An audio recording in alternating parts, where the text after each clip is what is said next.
Un garçon de 13 ans, Ethan Dubois, monte à bord d'un avion, le cœur battant d'excitation à l'idée de voler seul pour la première fois, sans imaginer que son courage serait bientôt mis à l'épreuve pour sauver 127 vies d'une catastrophe imminente. Ce qui devait être un simple trajet de Chicago à Denver se transforme en un cauchemar à 30 000 pieds d'altitude, où la panique, la trahison et l'injustice menacent de tout détruire. Si cette histoire vous touche, laissez un commentaire avec le mot « courage » pour rendre hommage à l'incroyable bravoure d'un enfant face à l'adversité. Et partagez pour inspirer d'autres à croire en leurs rêves les plus fous. Ethan Dubois, âgé de seulement 13 ans, avançait d'un pas décidé dans le couloir de l'aéroport O'Hare de Chicago, son sac à dos serré contre lui comme un bouclier. Ses yeux pétillaient de curiosité, une lueur d'enfant rêveur qui contrastait avec la maturité qu'il dégageait pour son âge. C'était sa première fois à voyager seul, sans ses parents, et il en était fier. Son père, Michel Dubois, technicien aéronautique chevronné, lui avait appris tout ce qu'il savait sur les avions, des moteurs rugissants au cockpit complexe, et Ethan avait absorbé chaque mot comme une éponge. Dans son sac, un carnet rempli de croquis d'avion témoignait de sa passion dévorante pour l'aviation. Tout seul aujourd'hui, jeune homme, demanda Maria, une hôtesse de l'air au sourire chaleureux, en scannant sa carte d'embarquement à la porte d'embarquement. Oui, madame.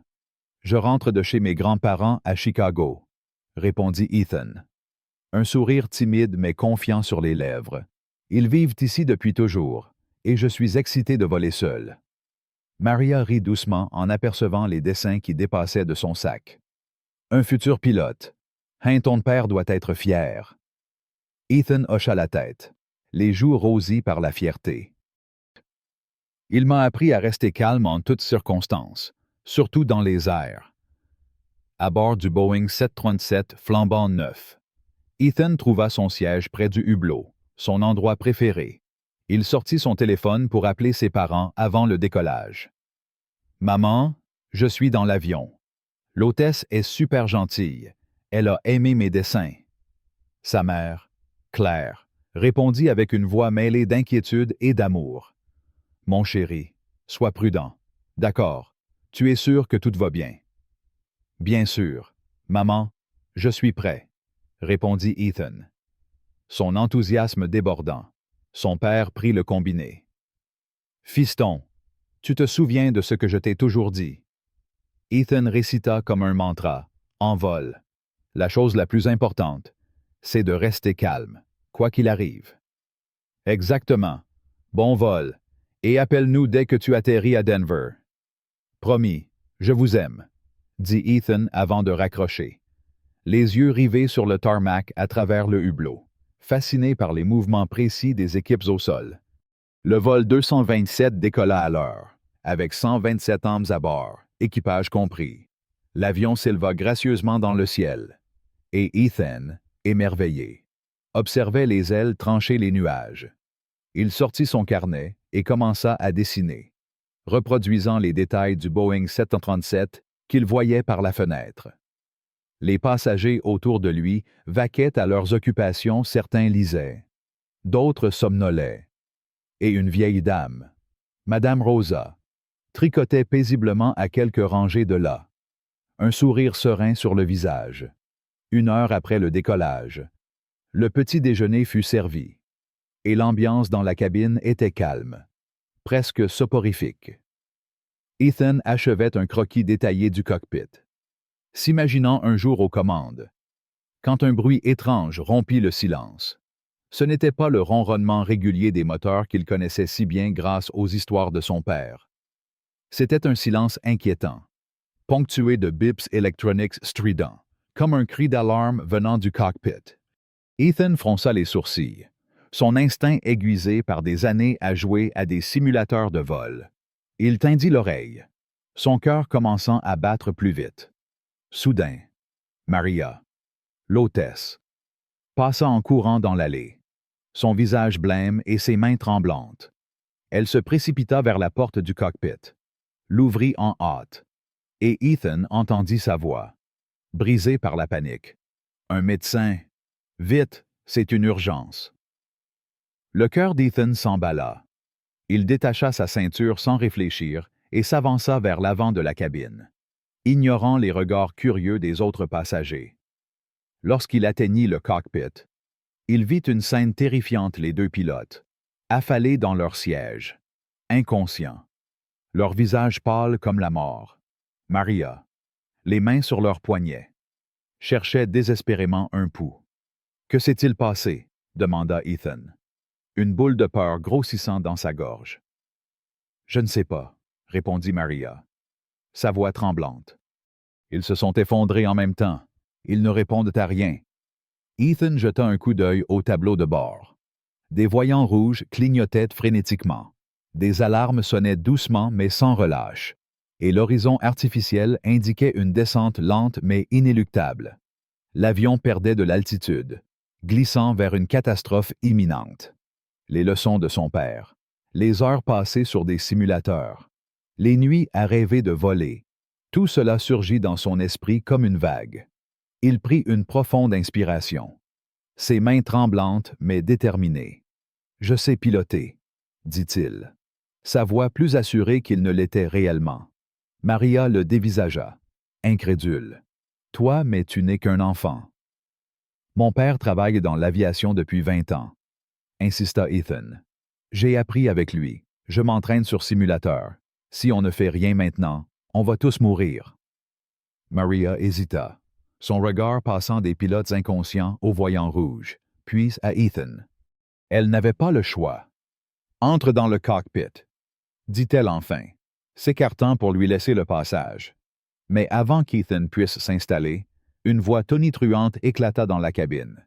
« C'est une blague. Un gamin va piloter l'avion. » C'était M. Caldwell, un homme d'affaires en costume coûteux, assis au premier rang. Son visage rouge de colère et de mépris attira l'attention de tous. « Où sont les adultes compétents? On ne va pas laisser un môme jouer avec nos vies, » cria-t-il, se levant de son siège, pointant un doigt accusateur vers Ethan. Les murmures de panique s'amplifièrent parmi les passagers. « Il a raison. On ne peut pas faire confiance à un enfant, » lança une femme au bord des larmes. « Où est l'équipage? Pourquoi un gosse est dans le cockpit? » Ethan sentit une vague de colère monter en lui. Ces gens, terrifiés, le rejetaient sans même lui donner une chance, alors que leur vie dépendait de lui. Son cœur battait à tout rompre, mais il refusa de se laisser intimider. Maria tenta de calmer la foule. « S'il vous plaît, retournez à vos sièges. Nous n'avons pas d'autre option. Les pilotes sont inconscients. » Mais monsieur, Caldwell ne lâchait pas. « C'est une honte. Une compagnie aérienne qui laisse un gamin toucher les commandes. Je vais porter plainte dès qu'on atterrit, si on atterrit. » Sa voix, pleine de venin, fit trembler Ethan, non pas de peur, mais d'une rage sourde. Comment osait-il? Alors que l'avion descendait dangereusement, cet homme préférait semer le chaos plutôt que d'aider. Madame Rosa, la vieille dame au fond de la cabine, se leva soudain, son tricot tombant sur ses genoux. « Laissez ce garçon faire, » cria-t-elle, sa voix tremblante mais ferme.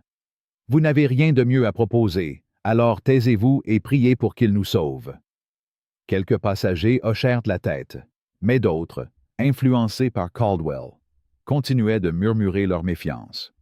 Ethan ignora les cris et s'installa dans le siège du commandant, ajustant la hauteur pour atteindre les pédales. Ses jambes étaient trop courtes, ses mains moites glissaient sur les manettes, mais il se força à se concentrer. Il mit le casque du pilote sur ses oreilles, activant la radio. « Tour de contrôle de Denver. Ici le vol 227 urgence grave, » annonça-t-il. Sa voix tremblante mais claire.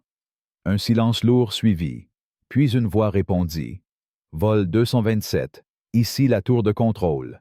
Quelle est la nature de l'urgence? » Ethan prit une profonde inspiration. « Les deux pilotes sont inconscients.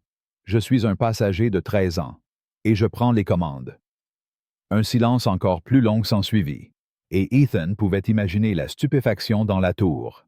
« Vol 227 confirmé. Vous avez dit 13 ans. » « Oui, je m'appelle Ethan Dubois. Mon père est technicien aéronautique. Il m'a tout appris.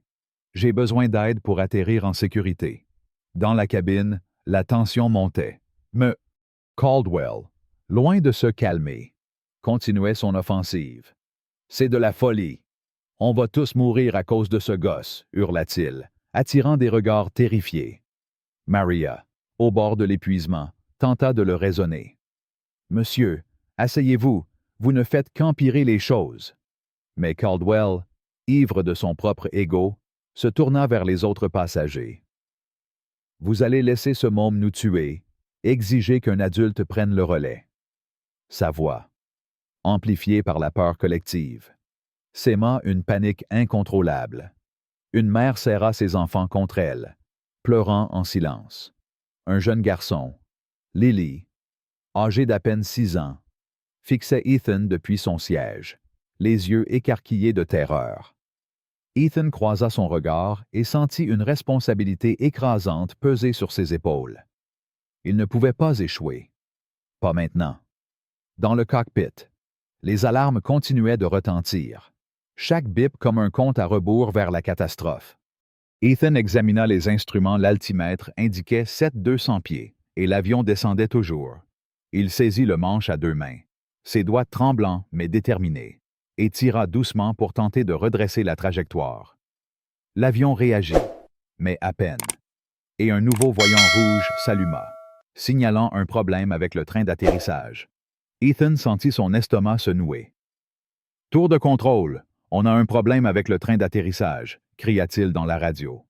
La voix de la tour, celle d'une femme nommée Capitaine Laura Bennett, répondit avec un calme olympien.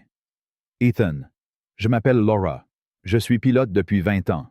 Tu vas y arriver. Tire doucement sur le manche pour stabiliser l'altitude, et on va vérifier ce voyant. » Mais dans la cabine, le chaos empirait. Mais Caldwell, loin de se taire, attrapa le bras de Maria, la faisant presque tomber. « Vous êtes complice de cette mascarade, » vociféra-t-il. « Ce gamin va nous tuer, et vous le laissez faire. » Sa voix, pleine de mépris, était comme un poison, contaminant les autres passagers. Quelques-uns commencèrent à crier, exigeant des réponses, tandis que d'autres, comme Madame Rosa, tentaient de les calmer. « Assez !» hurla Rosa, sa voix perçant le tumulte. « Cet enfant est notre seule chance. Vous préférez mourir en vous plaignant. » Ethan, entendant les cris à travers la porte du cockpit, sentit une colère brûlante monter en lui. Ces adultes, incapables d'agir, le jugeaient sans savoir, le condamnaient alors qu'il risquait tout pour les sauver. Il serra les dents, ses mains crispées sur les commandes, et murmura pour lui-même. « Papa, tu m'as dit de rester calme. Je vais le faire. Pour eux. » L'avion tremblait légèrement, les alarmes devenant plus insistantes. Ethan suivit les instructions de Laura, tirant sur le manche pour stabiliser l'altitude. L'avion cessa enfin de descendre, mais le voyant du train d'atterrissage clignotait toujours, une menace silencieuse. Dans la cabine, Maria luttait pour maintenir l'ordre, mais les paroles venimeuses de Caldwell avaient allumé une mèche. Un homme, poussé par la peur, se leva et cria « On ne peut pas laisser un enfant décider de notre sort. » Ethan, à travers le brouhaha, sentit une rage profonde. Ces gens ne voyaient pas ses efforts, son courage, son savoir. Ils ne voyaient qu'un enfant. Mais il n'était pas juste un enfant. Il était le fils de Michel Dubois, élevé dans l'amour des avions, et il allait leur prouver qu'ils avaient tort, alors que l'avion se stabilisait temporairement. Ethan activa le pilote automatique, suivant les instructions de Laura.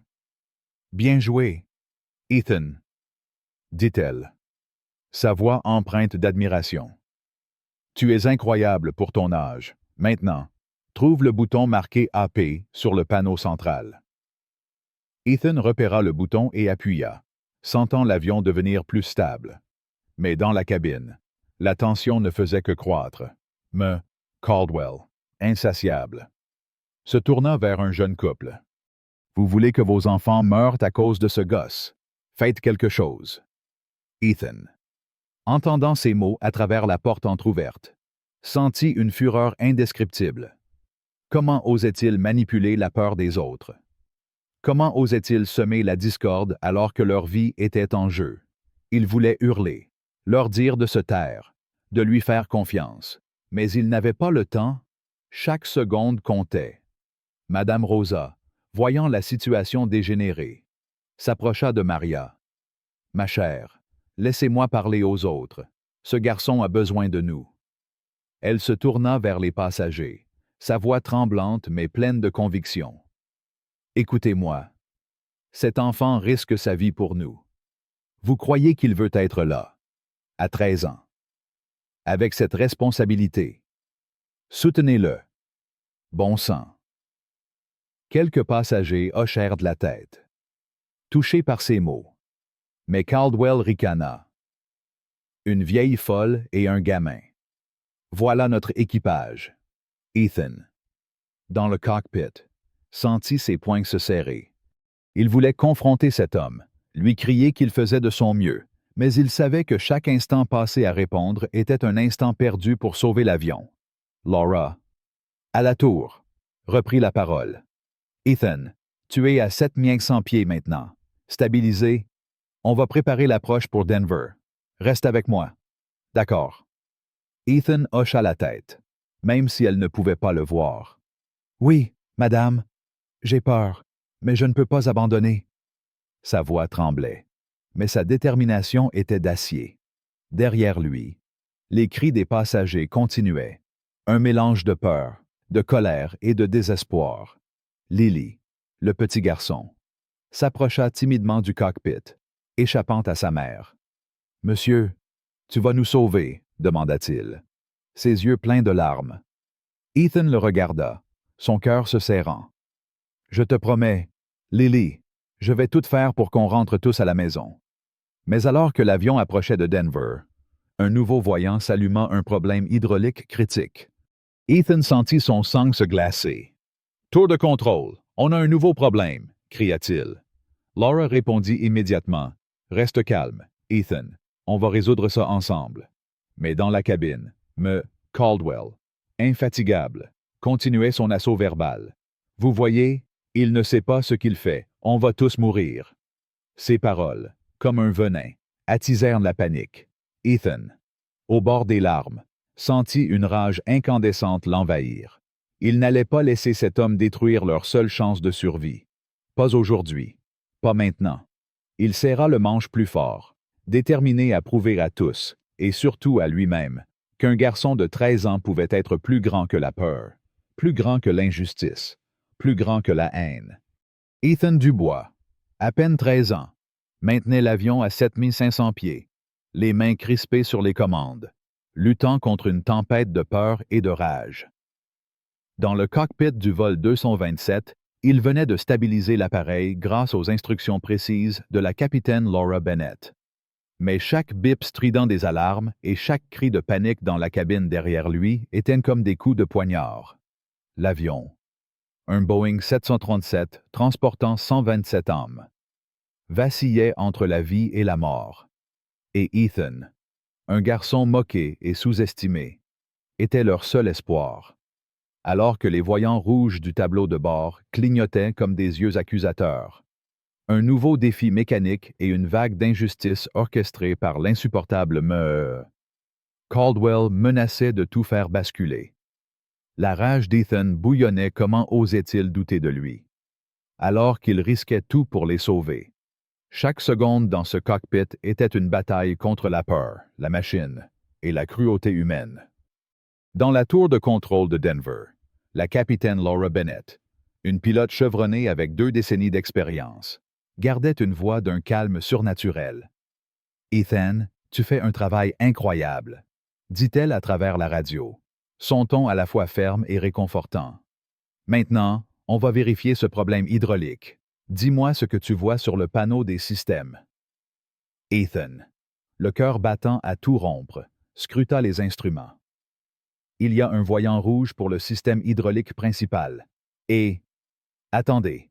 Le train d'atterrissage clignote toujours. » Sa voix tremblait, mais il s'efforçait de rester clair. « D'accord. Ethan. répondit Laura. On va activer le système hydraulique auxiliaire. Cherche un interrupteur marqué HIDAOX sur ta droite. Ethan repéra le bouton, mais ses mains moites glissaient sur les commandes. Il essuya ses paumes sur son jean, sentant le poids écrasant des regards invisibles des passagers derrière lui. Il appuya sur l'interrupteur, et un léger bourdonnement indiqua que le système auxiliaire s'activait. Mais le voyant du train d'atterrissage restait obstinément allumé. « Ça ne marche pas complètement, Laura. Le train d'atterrissage ne répond pas, cria-t-il. Une panique naissante perçant dans sa voix. Dans la cabine. Le chaos s'intensifiait. Maria, l'hôtesse de l'air, luttait pour maintenir un semblant d'ordre. Mais les paroles venimeuses de M. Caldwell, l'homme d'affaires arrogant, avaient enflammé les passions. « Ce gosse va nous tuer !» hurla-t-il, se levant à nouveau, son visage rouge de colère. Une compagnie aérienne qui laisse un enfant piloter devrait être poursuivie en justice. Ces mots, comme une allumette jetée sur de l'essence, attisèrent la peur des autres passagers.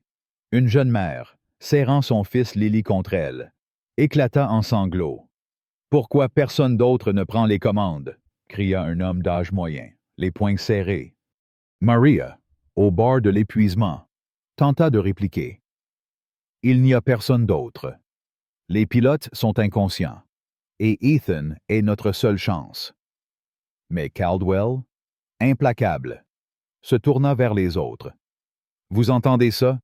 Ils nous livrent à un môme qui joue à des jeux vidéo. On doit exiger un adulte. » Ethan, entendant ces cris à travers la porte du cockpit, sentit une fureur incandescente monter en lui. Cet homme, avec son mépris venimeux, sabotait tout. Il ne voyait pas les heures qu'Ethan avait passées à apprendre, à rêver, à s'entraîner. Il ne voyait qu'un enfant, et il utilisait cette image pour semer la panique. Madame Rosa, la vieille dame aux cheveux argentés, se leva à nouveau, son tricot abandonné sur son siège. « Assez de ces sottises !» cria-t-elle, sa voix perçant le tumulte. « Cet enfant fait plus pour nous que vous ne le ferez jamais. Monsieur, asseyez-vous et laissez-le travailler. » Quelques passagers applaudirent faiblement, mais la majorité, terrifiée, restait sous l'emprise de Caldwell. Ethan Dubois, à 13 ans, était suspendu entre la vie et la mort. Ses mains moites serrées sur les commandes du vol 227, un Boeing 737, transportant 127 âmes en péril. À 7500 pieds. Il avait stabilisé l'avion grâce à la voix calme de la capitaine Laura Bennett. Mais le train d'atterrissage défaillant et un système hydraulique capricieux menaçaient de transformer son exploit en catastrophe. Dans la cabine, la panique atteignait son paroxysme, alimentée par l'odieux M. Caldwell, dont les accusations venimeuses contre Ethan, un simple enfant aux yeux de cet homme, attisaient la peur et la méfiance des passagers. Alors que l'aéroport de Denver approchait, chaque seconde semblait une éternité. Et Ethan, déchiré entre la rage contre l'injustice et la détermination à prouver sa valeur, savait que l'atterrissage serait son ultime épreuve. La colère brûlait en lui, comment osait-il le juger, le saboter, alors qu'il était leur seule chance de survie? Ce n'était plus seulement une question de sauver l'avion, mais de défier un monde qui refusait de croire en lui. Dans le cockpit, les alarmes hurlaient sans relâche, chaque bip comme un coup de marteau sur les nerfs d'Ethan. Le voyant du train d'atterrissage clignotait toujours, indiquant que les roues ne s'étaient pas déployées correctement, forçant un atterrissage ventral à haut risque. « Ethan, tu es à 15 minutes de la piste 16, » annonça Laura à travers la radio. Sa voix un phare dans la tempête. « On va tenter un atterrissage d'urgence. Tu dois réduire la vitesse à 140 nœuds. Trouve les leviers bleus à ta gauche et tire-les doucement vers l'arrière. » Ethan, les mains tremblantes, repéra les leviers et les ajusta avec précaution. L'avion ralentit, mais un soubresaut soudain le fit basculer sur la droite, arrachant des cris de terreur aux passagers. « Doucement, Ethan ?» dit Laura. « Utilise le manche pour corriger la trajectoire, des mouvements petits et précis. » Il s'exécuta, ses doigts crispés, son cœur battant si fort qu'il semblait vouloir s'échapper de sa poitrine. Mais à cet instant critique, la voix stridente de M. Caldwell perça à nouveau la cloison du cockpit. « Ce gosse est en train de nous tuer. Il n'a aucune idée de ce qu'il fait, » cria-t-il. Sa voix pleine de mépris.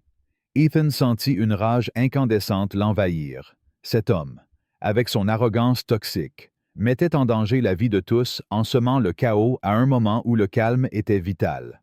Dans la cabine, Maria, l'hôtesse de l'air, était au bord de l'effondrement.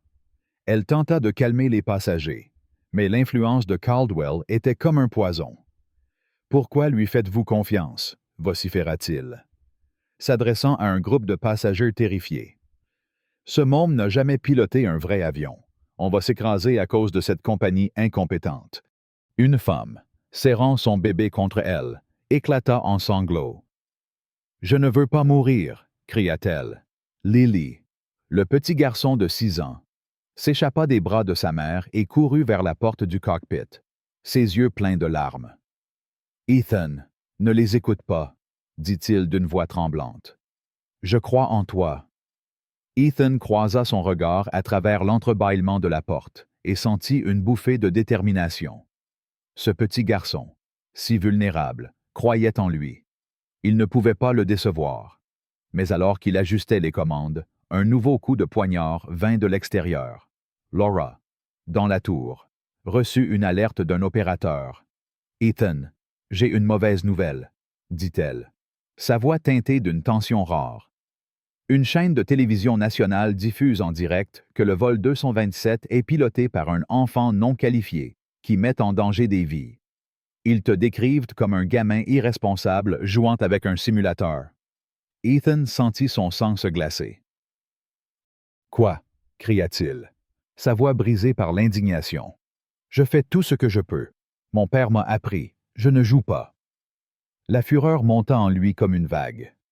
Ces journalistes, à des kilomètres de là, osaient salir son nom, le réduire à une caricature, alors qu'il luttait pour sauver 127 vies. Ses parents, à la maison, devaient regarder ces reportages mensongers, terrifiés, croyant peut-être qu'il était incapable. Cette injustice était insupportable. Laura, sentant sa détresse, intervint. « Ethan, ignore-les. Ces idiots n'ont aucune idée de ce que tu fais. Concentre-toi sur moi, sur l'avion. Tu es plus fort qu'eux. » Ethan serra les dents, essuyant la sueur qui coulait de son front. « D'accord, Laura, dites-moi quoi faire. » Elle le guida pour aligner l'avion avec la piste, mais le voyant hydraulique clignotait toujours, et le train d'atterrissage refusait de s'activer. « On va devoir faire un atterrissage ventral, » expliqua Laura. « C'est risqué, mais tu peux le faire. Garde la vitesse à 140 nœuds et descends lentement. » Ethan hocha la tête, même si elle ne pouvait pas le voir, et ajusta les commandes. Les lumières de Denver scintillaient à travers le pare-brise, si proche et pourtant si loin. Chaque mouvement était une question de vie ou de mort.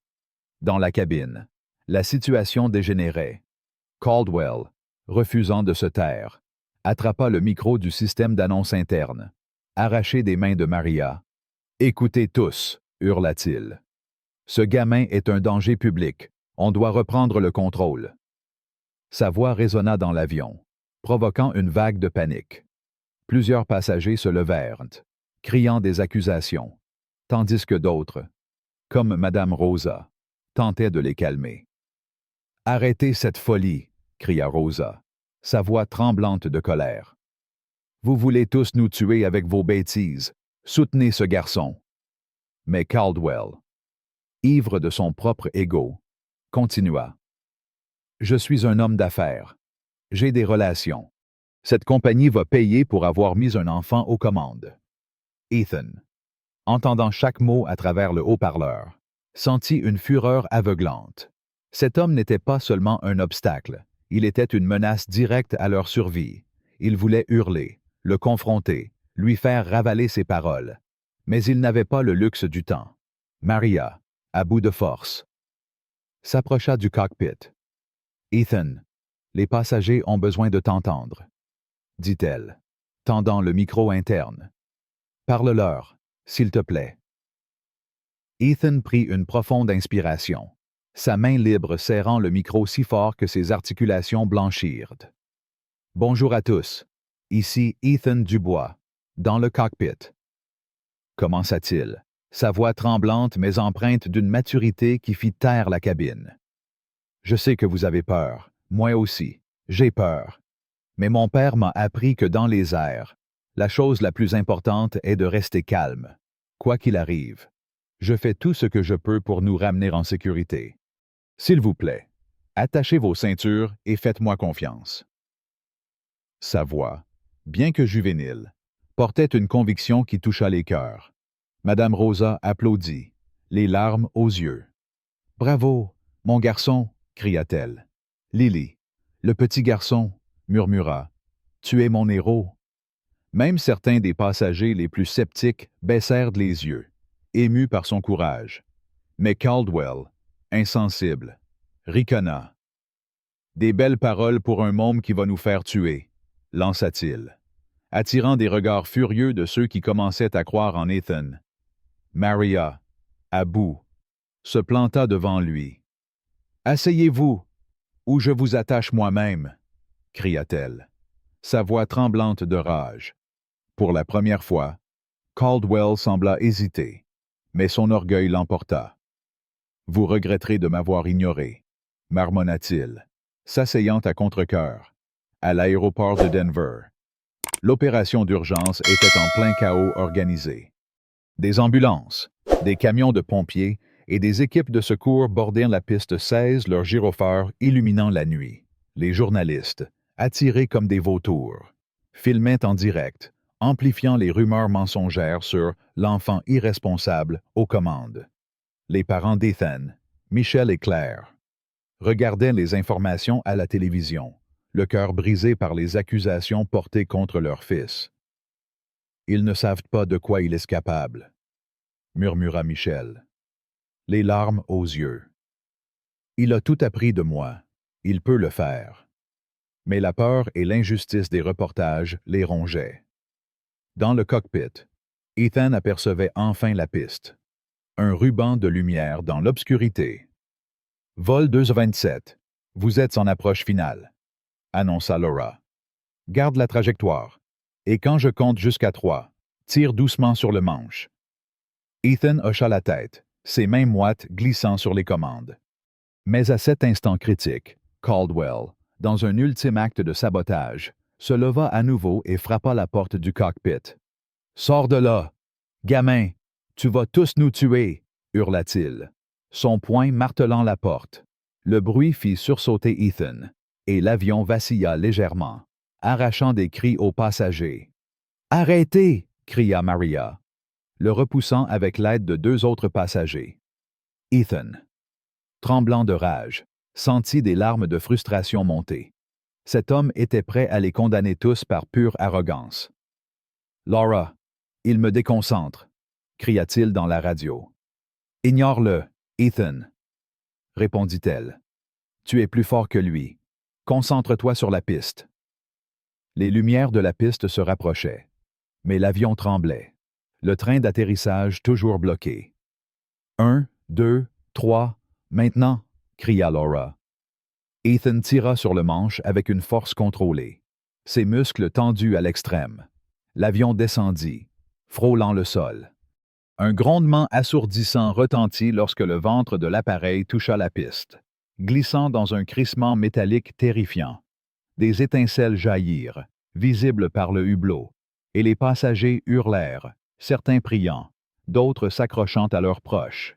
Ethan, les dents serrées, maintint la trajectoire, luttant contre les vibrations violentes.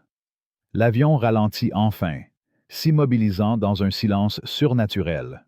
« On a atterri !» hurla Ethan, sa voix brisée par l'émotion.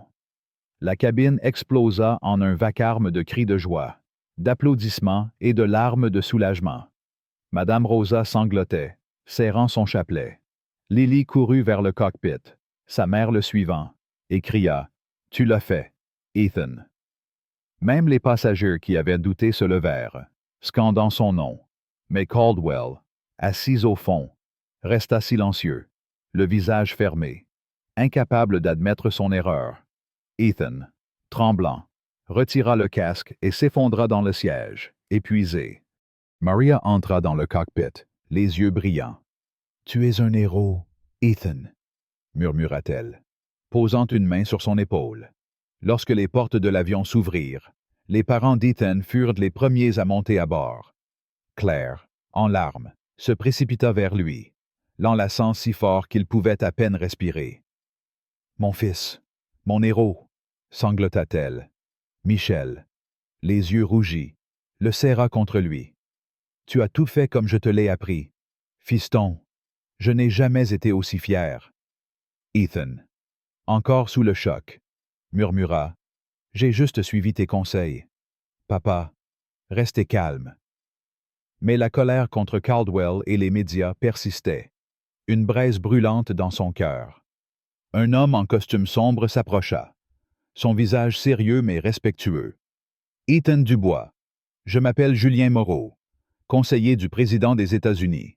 Le président a suivi votre exploit et souhaite vous rencontrer à la Maison-Blanche. » Ethan, les yeux écarquillés, balbutia, « Le président vraiment? » « Oui, » répondit Moreau avec un sourire. Il a dit qu'il devait rencontrer le garçon le plus courageux d'Amérique. Quelques jours plus tard, dans le bureau ovale, Ethan, vêtu d'un costume bleu marine, rencontra le président, qui le félicita avec chaleur. « Ce que tu as fait est extraordinaire. Ethan, tu es un héros national. » Des semaines plus tard, une lettre arriva, scellée du cachet de l'armée de l'air américaine. Ethan l'ouvrit, les mains tremblantes. « Cher Ethan Dubois, en reconnaissance de votre courage exceptionnel, nous vous invitons à rejoindre notre programme de formation de jeunes pilotes à l'âge de 18 ans. Une place vous est réservée à l'Académie de l'Air Force. » Ses parents éclatèrent en larmes de joie. Et Ethan, regardant les avions dans le ciel nocturne, sut que sa vie avait changé à jamais.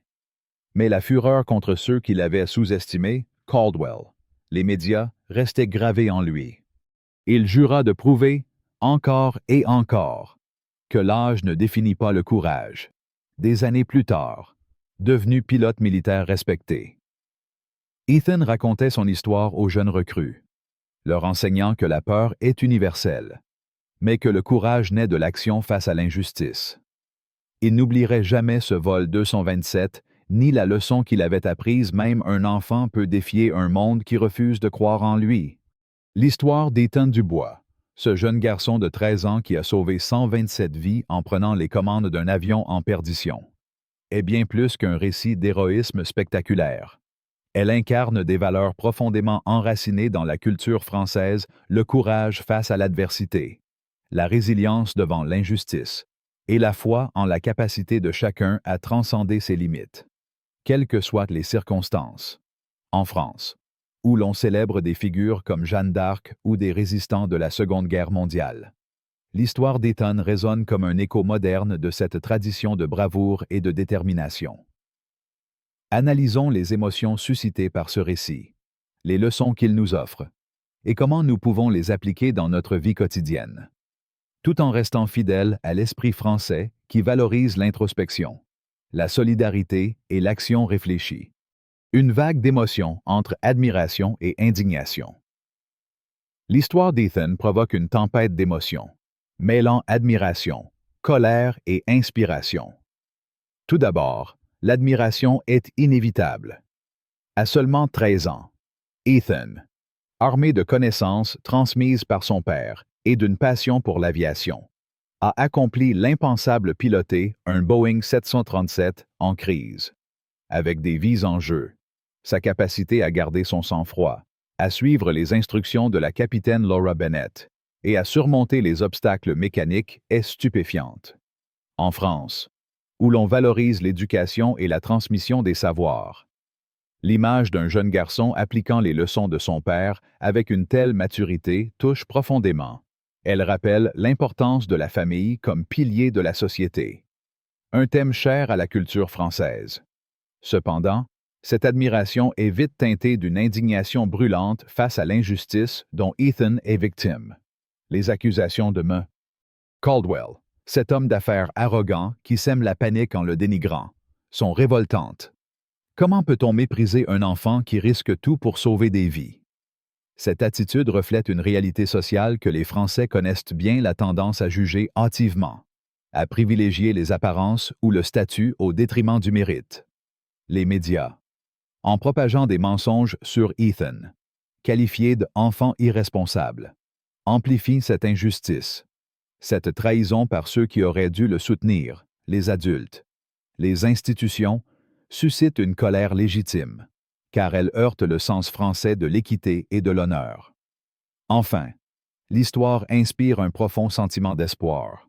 Ethan, malgré son jeune âge, transcende les préjugés et les obstacles pour prouver que le courage n'a pas d'âge. Son discours aux passagers, empreint de sincérité et de détermination, évoque les grands orateurs français, de Victor Hugo à Simone Veil, qui ont su rallier les cœurs par la force de leurs mots. Cette capacité à transformer la peur en action collective est une leçon universelle, mais particulièrement résonante dans une culture qui célèbre l'éloquence et la solidarité. Leçons tirées et applications dans la vie quotidienne. L'histoire d'Ethan offre plusieurs leçons précieuses, applicables à notre quotidien, que nous soyons français ou non, mais qui trouvent un écho particulier dans la sensibilité culturelle française. 1. Le courage naît de l'action face à la peur. Ethan n'était pas sans peur, il était terrifié, mais il a agi malgré tout. En France, où l'on admire les héros qui se dressent contre l'adversité, pensons à Charles de Gaulle ou aux résistants du Maquis, cette leçon rappelle que le courage n'est pas l'absence de peur, mais la capacité à avancer malgré elle. Dans nos vies, cela signifie oser affronter des défis personnels, qu'il s'agisse de défendre une idée au travail, de surmonter une difficulté familiale, ou de s'exprimer face à l'injustice. Par exemple, un étudiant français pourrait trouver le courage de s'opposer à une remarque injuste d'un professeur, ou un employé pourrait défendre un collègue victime de discrimination, même si cela demande de surmonter l'appréhension. 2. La connaissance est une arme puissante. Ethan a sauvé l'avion grâce au savoir transmis par son père et à son expérience sur simulateur. En France, où l'éducation est une valeur cardinale, incarnée par des institutions comme l'École normale supérieure. Cette leçon souligne l'importance d'apprendre et de se préparer. Dans la vie quotidienne, cela peut se traduire par une quête constante de connaissances, suivre une formation pour améliorer ses compétences, lire pour mieux comprendre le monde, ou écouter les conseils des aînés, comme Ethan l'a fait avec son père. Un Français pourrait, par exemple, s'inspirer d'Ethan pour approfondir ses compétences dans un domaine qui le passionne, même si cela semble ambitieux. 3. L'injustice doit être combattue par la persévérance. Les accusations de M. Caldwell et des médias contre Ethan sont une leçon sur la cruauté des jugements hâtifs. En France, où l'on débat souvent de justice sociale et d'égalité, cette histoire nous pousse à nous élever contre les préjugés. Ethan n'aurait pas pu réussir sans ignorer les critiques injustes et se concentrer sur sa mission. Dans nos vies, cela signifie refuser de se laisser définir par les opinions des autres. Par exemple, une femme confrontée à des stéréotypes sexistes dans son milieu professionnel pourrait s'inspirer d'Ethan pour persévérer, prouver sa valeur par ses actions, et ignorer les voix qui cherchent à la diminuer. 4. La solidarité peut renverser les obstacles. Madame Rosa et Lily, en soutenant Ethan, ont joué un rôle crucial dans son succès. Leur foi en lui, malgré la panique générale, reflète l'esprit de fraternité cher à la devise française: liberté, égalité, fraternité. Dans la vie quotidienne, cela nous rappelle l'importance de soutenir ceux qui luttent, même lorsqu'ils semblent improbables comme héros. Que ce soit en aidant un ami en difficulté, en défendant une cause juste, ou en encourageant un collègue sous-estimé. La solidarité peut changer la donne. Un Français pourrait, par exemple, s'impliquer dans une association locale pour soutenir une communauté marginalisée, incarnant cet esprit de fraternité. 5. L'éloquence inspire et unit. Le discours d'Ethan aux passagers, bien que simple, a transformé la peur en espoir. En France, où l'art de la parole est célébré, de Molière à Sartre. Cette leçon nous encourage à utiliser nos mots pour inspirer et rassembler. Dans la vie quotidienne, cela peut se traduire par des gestes simples, un discours motivant dans une réunion, une lettre sincère à un proche, ou un plaidoyer pour une cause qui nous tient à cœur. Par exemple, un jeune Français pourrait écrire un blog ou intervenir dans un débat public pour défendre une idée, à l'image d'Ethan unissant les passagers par sa voix. Une inspiration pour la France d'aujourd'hui. Dans une société française contemporaine, marquée par des défis comme les tensions sociales, les inégalités ou les crises environnementales, l'histoire d'Ethan est un appel à l'action. Elle nous rappelle que, comme les héros de la Résistance ou les figures littéraires qui ont marqué l'histoire, chacun de nous peut faire une différence, quel que soit son âge ou son statut. Ethan incarne l'idée que la grandeur ne se mesure pas à l'âge, mais à la capacité d'agir avec courage, intelligence et cœur. En appliquant ces leçons, courage, connaissance, persévérance, solidarité et éloquence, nous pouvons transformer nos propres vies et celles de ceux qui nous entourent, contribuant à une France plus juste et unie. Conclusion et appel à l'action. L'histoire d'Étienne Dubois est une ode au courage et à la résilience. Un rappel que même face à l'injustice et à la peur, un individu peut changer le cours des choses. Elle nous pousse à réfléchir à nos propres actions. Sommes-nous prêts à agir comme Ethan, à défier les préjugés, à soutenir ceux qui luttent? Si ce récit vous a touché, montrez votre soutien en laissant un j'aime sur la vidéo. Partagez-la avec vos amis pour inspirer d'autres. Et abonnez-vous pour ne pas manquer d'autres histoires incroyables. Laissez un commentaire avec le mot « courage » pour rendre hommage à Ethan et à tous ceux qui osent défier l'impossible. Ensemble, célébrons les héros du quotidien et faisons entendre leur voix. L'histoire d'Étienne Dubois, ce jeune garçon de 13 ans qui a sauvé 127 vies en prenant les commandes d'un avion en perdition, est bien plus qu'un récit d'héroïsme spectaculaire. Elle incarne des valeurs profondément enracinées dans la culture française, le courage face à l'adversité, la résilience devant l'injustice, et la foi en la capacité de chacun à transcender ses limites, quelles que soient les circonstances. En France, où l'on célèbre des figures comme Jeanne d'Arc ou les résistants de la Seconde Guerre mondiale, l'histoire d'Étienne résonne comme un écho moderne de cette tradition de bravoure et de détermination. À travers une analyse approfondie des émotions suscitées par ce récit, des leçons qu'il nous enseigne et de leur application dans la vie quotidienne, nous pouvons tirer des enseignements universels, adaptés à l'esprit français qui valorise l'introspection, la solidarité et l'action réfléchie. Une vague d'émotions entre admiration, indignation et inspiration.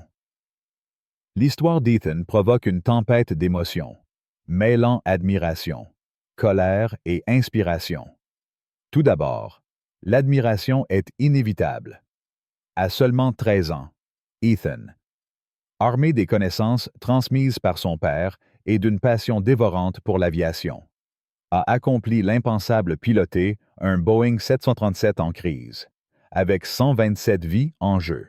Sa capacité à garder son sang-froid face à des alarmes hurlantes, à des voyants rouges clignotants et à une foule paniquée et stupéfiante.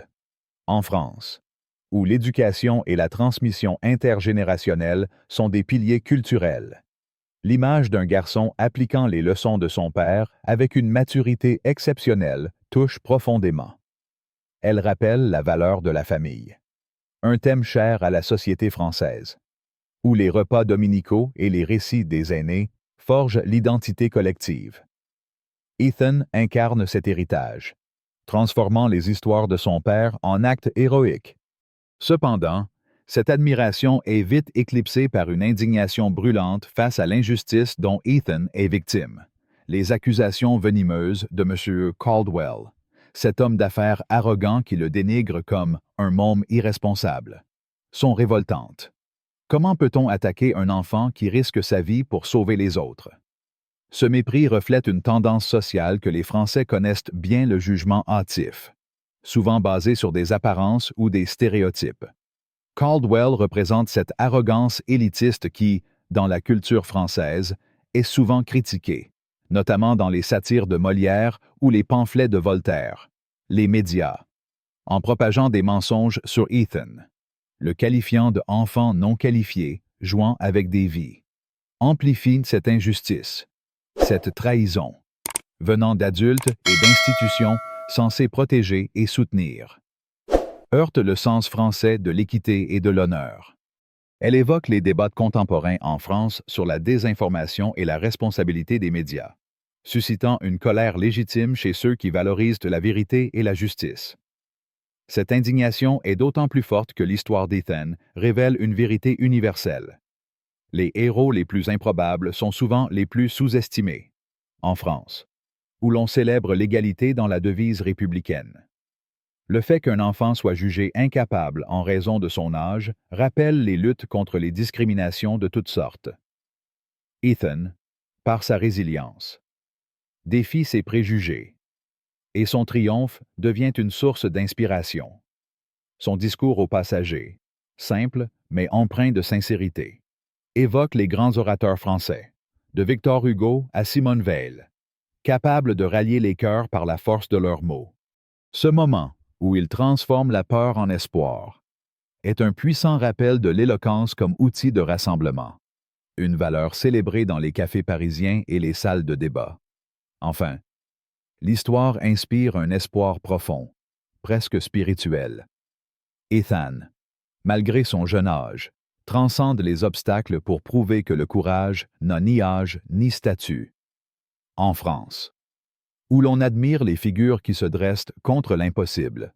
Pensons aux poètes résistants comme Paul Éluard ou aux héros anonymes de l'histoire.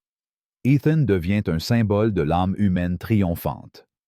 Son succès, contre vent et marée, nous pousse à croire en nos propres capacités, même lorsque le monde doute de nous. Cette inspiration est particulièrement poignante dans une société française marquée par des défis modernes. Des tensions sociales aux crises environnementales, où l'espoir et l'action individuelle sont plus nécessaires que jamais. Leçons tirées et applications dans la vie quotidienne. L'histoire d'Ethan offre plusieurs leçons précieuses, applicables à notre quotidien, qui résonnent avec la sensibilité culturelle française. 1. Le courage naît de l'action face à la peur. Ethan n'était pas exempt de peur. Il était terrifié. Mais il a agi malgré tout. Dans la culture française, marquée par des héros comme Charles de Gaulle ou les résistants du maquis. Cette leçon rappelle que le courage est une décision, pas un état, dans nos vies. Cela signifie oser affronter des défis personnels, qu'il s'agisse de défendre une opinion dans un débat animé, de surmonter une difficulté familiale, ou de s'opposer à une injustice au travail. Par exemple, un Français pourrait s'inspirer d'Ethan pour prendre la parole lors d'une réunion communautaire, même face à l'opposition, incarnant cet esprit de résistance cher à la nation. 2. La connaissance est une arme puissante. Ethan a sauvé l'avion grâce au savoir de son père et à son expérience sur simulateur. En France, où l'éducation est une institution sacrée, incarnée par des établissements comme l'École normale supérieure. Cette leçon souligne l'importance de se former et de s'armer de connaissances. Dans la vie quotidienne, cela peut se traduire par l'apprentissage continu, suivre des cours en ligne, lire des œuvres classiques comme celles de Camus ou Sartre, ou écouter les conseils des aînés. Un jeune Français pourrait, par exemple, se lancer dans une formation en informatique ou en littérature, inspiré par la détermination d'Ethan à transformer son savoir en action. 3. L'injustice doit être combattue par la persévérance. Les accusations de Caldwell et des médias contre Ethan sont un rappel cruel des préjugés qui peuvent entraver le mérite. En France, où les débats sur la justice sociale sont constants, cette leçon nous pousse à persévérer face aux jugements injustes. Ethan a ignoré les critiques pour se concentrer sur sa mission, une attitude que nous pouvons adopter en refusant de nous laisser définir par les stéréotypes. Par exemple, une femme confrontée à des remarques sexistes dans son milieu professionnel pourrait s'inspirer d'Ethan pour redoubler d'efforts, prouvant sa valeur par ses résultats, à l'image des figures féministes françaises comme Olympe de Gouges. 4. La solidarité peut renverser les obstacles. Madame Rosa et Lily, en soutenant Ethan, ont joué un rôle crucial dans son succès. Leur foi en lui reflète l'esprit de fraternité de la devise française. Dans la vie quotidienne, cela nous rappelle l'importance de soutenir ceux qui luttent, qu'il s'agisse d'un collègue sous-estimé ou d'une communauté marginalisée. Un Français pourrait s'impliquer dans une association caritative ou défendre un ami en difficulté, incarnant cette valeur de solidarité qui définit la France. 5. L'éloquence inspire et unit. Le discours d'Ethan, transformant la panique en espoir, montre le pouvoir des mots. En France, où l'éloquence est un art, de Molière au discours de l'Assemblée nationale. Cette leçon nous encourage à utiliser la parole pour inspirer. Cela peut se traduire par des gestes simples, un discours motivant dans une réunion, une lettre sincère à un proche, ou un plaidoyer pour une cause. Un étudiant français pourrait, par exemple, écrire un essai percutant pour défendre une idée, à l'image d'Ethan, unissant les passagers par sa voix. 6. La résilience face à l'adversité forge l'identité. Ethan a surmonté non seulement des défis techniques, mais aussi le mépris et la désinformation. En France, où l'histoire est marquée par des périodes d'adversité, de la Révolution aux guerres mondiales, cette leçon nous enseigne que la résilience définit qui nous sommes. Dans la vie quotidienne, cela signifie persévérer face aux échecs. Un entrepreneur français pourrait relancer une entreprise après un revers, inspiré par la ténacité d'Ethan. 7. L'espoir comme moteur de l'action. L'histoire d'Ethan est une lueur d'espoir dans un monde souvent cynique. En France, où l'on chérit les idéaux de liberté et de progrès. Cet espoir nous pousse à agir pour un avenir meilleur. Cela peut se traduire par des actions concrètes, s'engager dans une cause écologique, participer à une manifestation pour la justice, ou simplement encourager un proche à poursuivre ses rêves. Une inspiration pour la France d'aujourd'hui. Dans une France contemporaine confrontée à des défis complexes, inégalités, crise climatique, polarisation sociale, l'histoire d'Ethan est un appel à l'action. Elle nous rappelle que, comme les héros de la Résistance ou les intellectuels des Lumières, chacun peut faire une différence, quel que soit son âge ou son statut. Ethan incarne l'idée que la grandeur naît du courage, de la connaissance et de la solidarité. En appliquant ces leçons, nous pouvons transformer nos vies et contribuer à une société plus juste, fidèle aux valeurs françaises de liberté, d'égalité et de fraternité. L'histoire d'Ethan Dubois est une ode au courage, à la résilience et à l'espoir, prouvant que même un enfant peut défier l'impossible face à l'injustice. Elle nous invite à réfléchir, sommes-nous prêts à agir comme Ethan, à surmonter nos peurs, à soutenir les autres, à persévérer face aux préjugés? Si ce récit vous a ému, montrez votre soutien en laissant un j'aime sur la vidéo. Partagez-la pour inspirer vos proches. Et abonnez-vous pour découvrir d'autres histoires incroyables. Laissez un commentaire avec le mot « courage » pour rendre hommage à Ethan et à tous ceux qui osent défier l'adversité. Ensemble, célébrons les héros du quotidien et faisons entendre leur voix.